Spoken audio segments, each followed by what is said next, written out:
Putin violates his own Christmas ceasefire in Ukraine. Here's a summary of the article. Vladimir Putin's 36-hour ceasefire in Ukraine, which came into effect at noon today, didn't last long. Less than 2 hours in, the Russian army broke it. Russia's supposed ceasefire had been met with skepticism from the off. Ukraine rejected Putin's call to also pause hostilities. It seemed certain that Putin never intended for the Russian army to observe this ceasefire.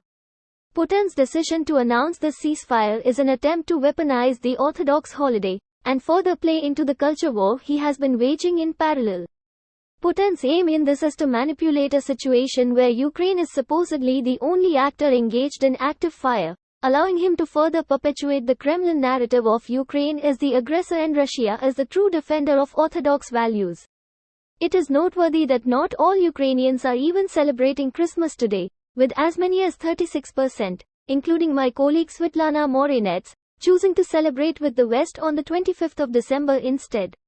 The Kremlin is trying to suggest that Ukraine, rather than Russia, is the aggressor in this conflict and is unwilling to agree to a ceasefire.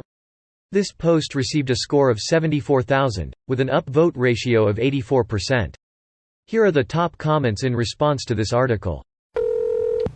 Excellent summary. What and why this matters. We had situations like this so often.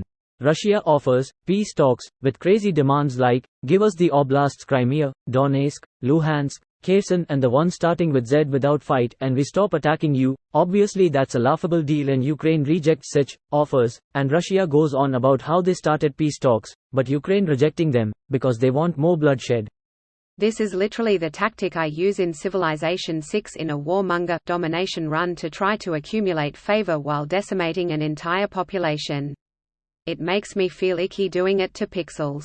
It's disturbing any human can do it to other humans. My favorite things about Civ games are the strats people think are blatant cheese but are actually real foreign policy tactics that get used repeatedly throughout history. Look at the list of demands the Austro-Hungarian Empire gave to Serbia before World War I. There was simply no way Serbia could comply. They were designed to be refused so that with an assassinated archduke in one hand, and a refused list of demands in the other, the AW Empire could feign a legitimate reason to go to war. Gaslight, gatekeep, Gandhi. I'm adding gaslight, gatekeep, Gandhi to my day-to-day vocabulary somehow. Goddammit, I have so much pent-up anger at AI Gandhi I have just now remembered. Starting to think this Putin fellow isn't very trustworthy. You can always trust him. But first, please have a sip of this tea I made for you on behalf of Putin. Also, don't mind this tea table set at the head of some stairs. Not to worry, comrade. If you fall down those stairs, the 11th floor window will break your fall. In Putin Russia, window does not break fall, fall breaks window. This one wins. This comes as a complete surprise to anyone who hasn't been paying attention to the war in Ukraine since 2014.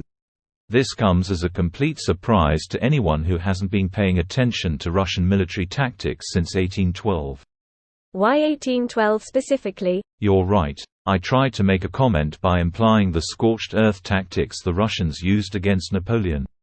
But they also used that tactic against Sweden earlier, and that doesn't really make Russia worse than other states, nor does it really compare to the actions mentioned in the post. It was just a quick inconsiderate comment, highly influenced by the fact I was watching a YouTube video about Napoleon's war against Russia this morning. Look, we're going to need a far more irrational and hostile response than that from you. We can't have this turning into a civilized environment.